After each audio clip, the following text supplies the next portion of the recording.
तो आप सबको नमस्ते प्रणाम। मैं आपका अपना ठाकुर प्रखर सिंह और रात के 10 बज चुके और कहानी का जो सिलसिला है बदस्तूर जारी है। आज की कहानी शुरू करूं उससे पहले आप लोगों के लिए एक फिर से अपडेट, और ये अपडेट अपने आप में बड़ी अहम है। ऐसा क्यों कह रहा हूं, पहले आप अपडेट जान लीजिए। आपको याद होगा कि ऑपरेशन सिंदूर में एक चीज़ ने हमारी बड़ी मदद की थी।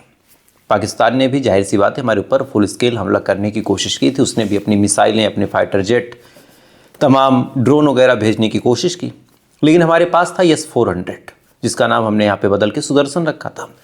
अब रशिया का S-400 हमारी हिफाजत करने में इतनी मुस्तैदी के साथ तैयार और तैनात था कि उस टाइम पाकिस्तान की तरफ से चाहे जितने ड्रोन आ रहे थे, चाहे जितनी मिसाइलें आ रही थी, या फिर कोई भी फाइटर जेट आ रहा था, तो हमारी टेरिटरी में आने से पहले ही वो डिफेंस सिस्टम जो S-400 था वो बाकायदा इंटरसेप्ट कर ले रहा था। इसकी वजह से हमें ना कोई नुकसान हुआ, ना कोई कैजुअल्टी हुई। तमाम दावे आते रहे कि भाई पाकिस्तान ने ये कहा कि S-400 भी उसने गिरा दिया है, डिस्ट्रॉय कर दिया, लेकिन फिर उसके साथ मोदी जी ने तस्वीरें भी साझा की, जिससे कंफर्म हो गया कि हमारा S-400 पूरी तरीके से सुरक्षित है। इधर ये तमाम चीज़ें हुई, उसके बाद सीज फायर हो गया। दोनों ही देश स्वघोषित तौर पर अपने आप को विजेता करार देते हैं। भारत के होने के नाते मैं मानता हूँ कि भाई मेरा देश जीता है, लेकिन पाकिस्तानी मीडिया, पाकिस्तानी आवाम की बात अगर सुने तो वो सुनते हैं उनके हिसाब से कि वो जीते हैं। बहरहाल सच्चाई चाहे जो भी हो, हर आदमी अपने आप में विजेता ही बनना चाहता है।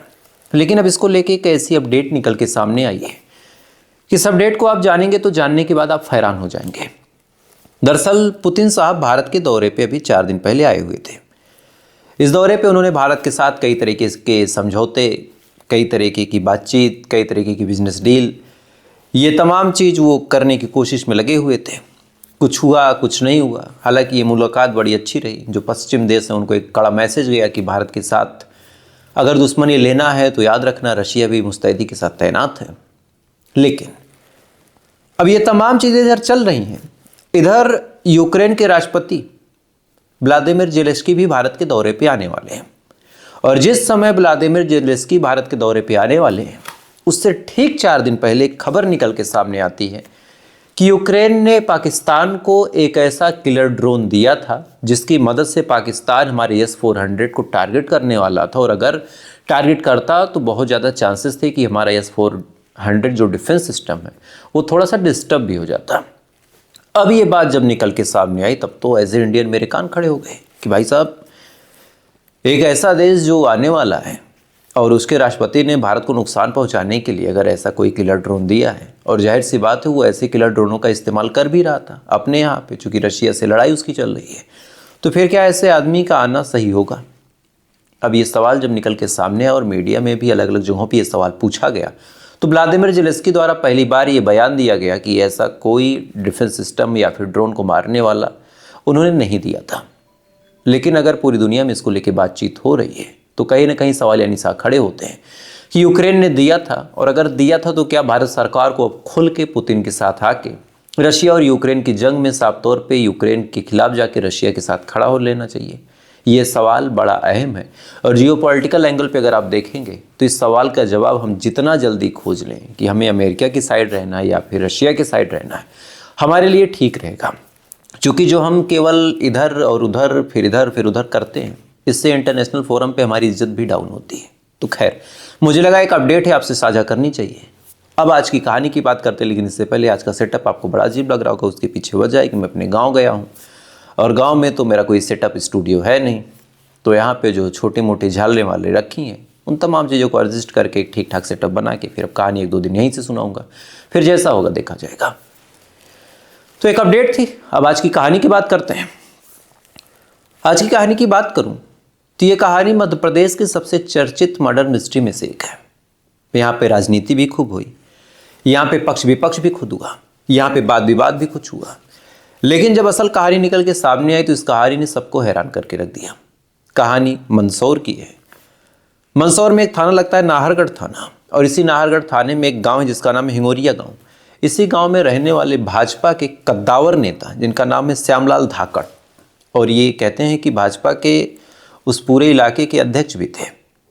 तो एक भाजपा का अध्यक्ष, ठीक ठाक नाम, ठीक ठाक रुतबा, इसी हिंगोरिया गांव में इनका घर था। 2 मंजिला बढ़िया आलीशान मकान, चारों तरफ नाम, चारों तरफ रुतबा, तमाम लोग इज्जत करते हैं।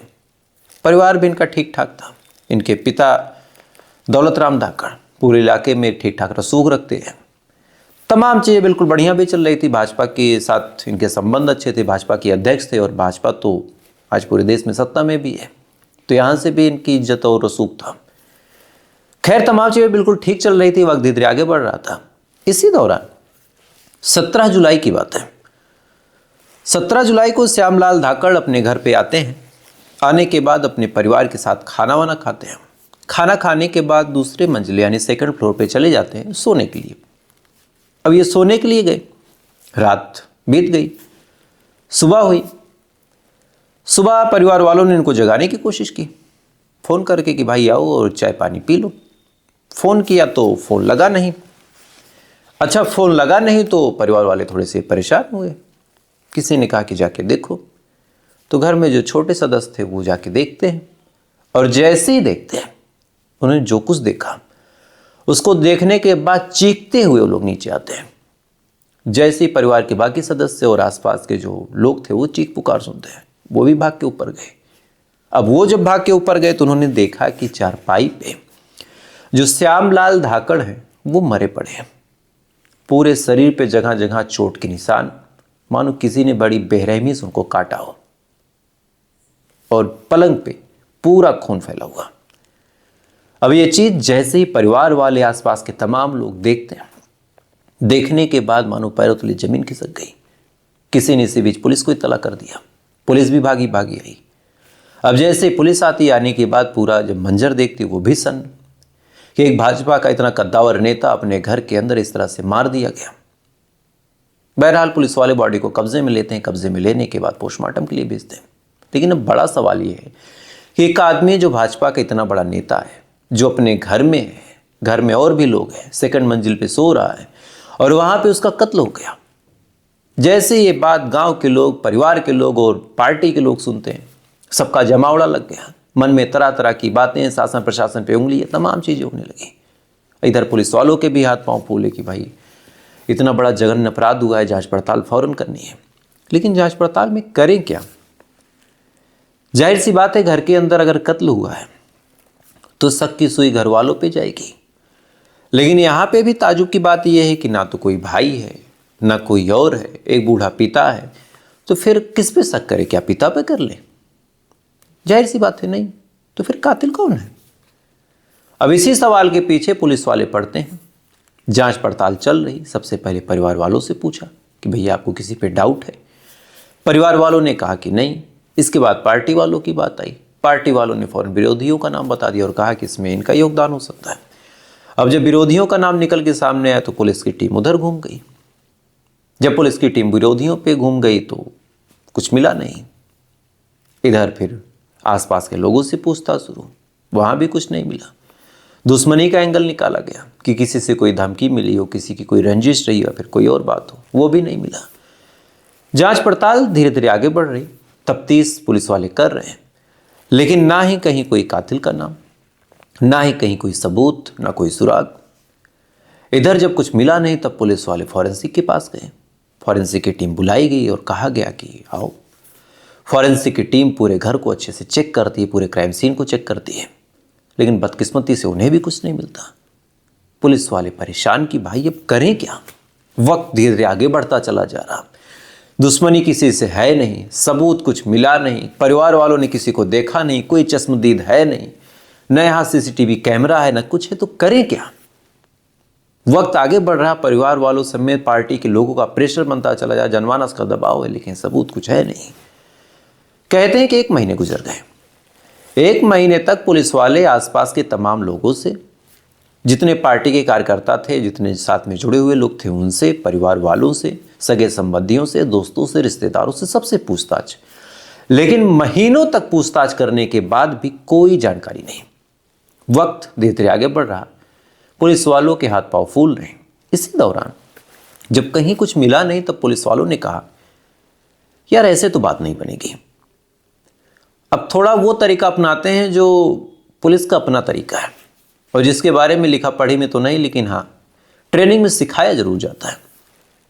लिहाजा पुलिस वालों ने सबसे पहले अब घर के तमाम नंबरों को सर्विलांस पर लगा दिया। यानी जिसकी मौत हुई श्यामलाल धाकड़, उसकी भी, उनके पिता की भी, उनके सगे संबंधियों की, सबकी। और अब पुलिस के जो लोग थे इक्का दुक्का करके पूरे गांव में छिटकते हैं। किसी से दुश्मनी, किसी से दोस्ती, किसी से साथ में खाना पीना, ये तमाम चीज़ें पुलिस वाले करते हैं। सबसे पूछताछ, किसी को भरोसे में लेके, किसी को लालच देके, किसी के साथ कुछ और, किसी के साथ कुछ और, ये तमाम चीज़ें पुलिस वाले करते रहे। महीनों तक मेहनत हुई। जुलाई में ये कत्ल हुआ था, 17 जुलाई को। जुलाई बीता, अगस्त बीता, सितंबर बीता, अक्टूबर बीता, नवंबर भी लगभग बीत गया। यानी 4 से 5 महीने पूरे बीत गए। पुलिस वाले पूरे गांव में छिटक के सबको भरोसे में लेके किसी के साथ चिकन खाना, किसी के साथ कुछ करना, ये तमाम काम करते रहे, बस इसी उम्मीद में कि कहीं से तो कुछ मिलेगा। धीरे धीरे अंत में पुलिस की जो मेहनत है वो रंग लाती है और एक क्लू हाथ में लगता है। क्लू बड़ा सिंपल सा कि पिता और पुत्र के बीच ताल्लुकात बढ़िया नहीं थे। अब ये बात जब पता चली तब पुलिस वालों ने थोड़ी सी राहत की सांस ली और इस मामले को कुरेदा। तो पता चला कि जो पुत्र था वो किसी और के साथ संबंध में था और इस बात से पिता अच्छा खासा नाराज था और आए दिन कहा सुनी होती थी। अब किससे? पुलिस वालों ने अब कॉल डिटेल खंगाली शुरू कर दी। जब श्यामलाल धाकड़ की कॉल डिटेल खंगाली तब किसी सना नाम की लड़की का मोबाइल नंबर खूब मिला। पुलिस वाले सना से बातचीत करते हैं कि आपको कुछ पता हो तो बताओ। सना से जब पूछताछ हुई तो सना ने कहा कि देखिए मुझे तो कुछ खास पता नहीं है और मैं किसी के परिवार के मामले में ऐसे ब्लेम तो नहीं कर सकती, लेकिन जिस हिसाब से पिता और पुत्र में ताल्लुकात गड़बड़ थे, पिता भी कुछ कर सकता है। अब ये बात जैसे ही सना ने बोली, पुलिस का माथा घूमा। उसने और गहराई से छानबीन की और गहराई से जब छानबीन की तब शक की सुई पिता की तरफ घूमी। उसके बाद फाइनली पिता को उठाया गया। जब पिता को उठाया गया, क्योंकि एक बात और थी कि घर में इतना सब हुआ तो परिवार वालों को भनक कैसे नहीं लगी। जब उठाया गया और पूछताछ तबीयत से की गई तब जो कहानी पता चली उसके बाद तो मानो काटो तो खून नहीं। और यहीं से कहानी पहुंच जाती 1 साल पहले। दरअसल श्यामलाल धाकड़ शादीशुदा थे, आद औलाद वाले थे, लेकिन इसी दौरान इनकी नज़दीकियाँ किसी सना नाम की महिला से हो जाती हैं। दोनों अक्सर बातचीत करते, दोनों अक्सर मिलते, साथ में घूमते फिरते, शॉपिंग करते। यानी सना भी श्यामलाल के प्यार में पागल, इधर श्यामलाल धाकड़ सना के प्यार में पागल। लेकिन धीरे धीरे जब ये बात पूरे इलाके में फैली तो पूरे गांव में और आज समाज में ये बात होने लगी कि भाई एक मुस्लिम महिला के साथ ये घूम रहे हैं, खुद शादीशुदा, इनकी क्या इज्जत।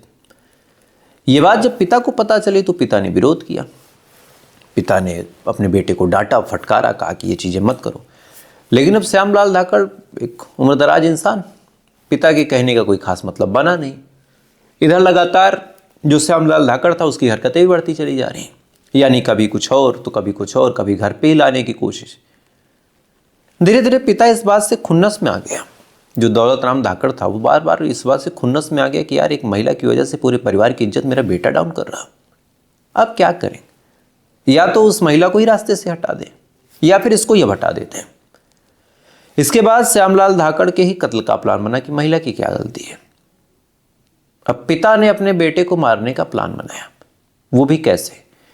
सबसे पहले दौलत राम धाकड़ अपने पड़ोसी के पास जाता है, उसको पूरा मामला बताता और कहता है कि मुझे अपने बेटे को मारना है।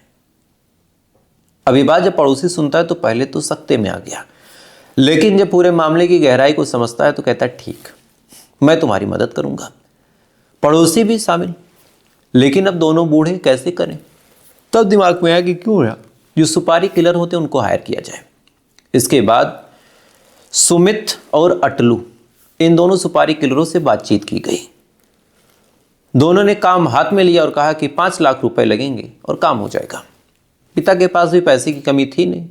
पिता ने 5 लाख रुपए उठाए और उठाने के बाद सुमित और अटलू को दे दिए और कहा कि मेरे बेटे को मार दो। लेकिन अब मारे कैसे? बाहर मारेंगे तो सीसीटीवी कैमरा, ये वो।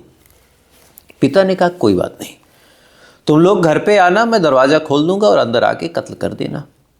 फिर क्या? 17 तारीख की रात को तारीख मुकर्रर की गई। बेटा आता है, आने के बाद खाना खा के थक के सोता है। इसी दौरान जो पिता था दौलत राम धाकड़, उसने धीरे से दरवाज़ा खोल दिया। धीरे से जब दरवाज़ा खोला गया तो फिर दोनों सुपारी किलर अंदर आते हैं। अंदर आने के बाद फिर ऊपर जाने के बाद फिर चाकू से, कुल्हाड़ी से तड़पा तड़पा के मारते हैं। 20 से 25 मिनट तक ताबड़तोड़ वार करते करते कत्ल कर देते हैं।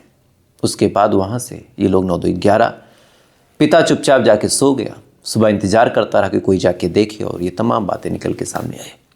अब आप सोच के देखिए, जब ये बयान पिता ने दिया, उसके बाद पुलिस वालों ने जब इस बयान को लोगों के सामने बताया, तो जितने भी लोगों ने इस घटना के बारे में सुना, जितने भी लोगों ने इस घटना के बारे में जाना, तमाम लोग हैरान थे कि आखिर एक पिता अपने बेटे को मरवा सकता है, एक पिता ही अपने बेटे को मरवा सकता है। तो फिर कौन सा रिश्ता आज के टाइम में पवित्र है, कौन सा रिश्ता आज के टाइम में अछूता है? ये सवाल आज पूरी दुनिया को परेशान करेगा। खैर, तो फिलहाल ये थी पूरी कहानी, और इस कहानी के बारे में आपकी क्या राय है कमेंट जरूर कीजिएगा। वीडियो अच्छा लगा हो लाइक सब्सक्राइब करके अपना प्यार दे सकते हैं। बाकी थोड़ी देर बाद आपसे फिर मुलाकात होगी ऐसी किसी कहानी के साथ। तब तक आप अच्छे रहे, खुश रहे, अपना ख्याल रखें, अपने देश का ख्याल रखें। जय हिंद, वंदे मातरम।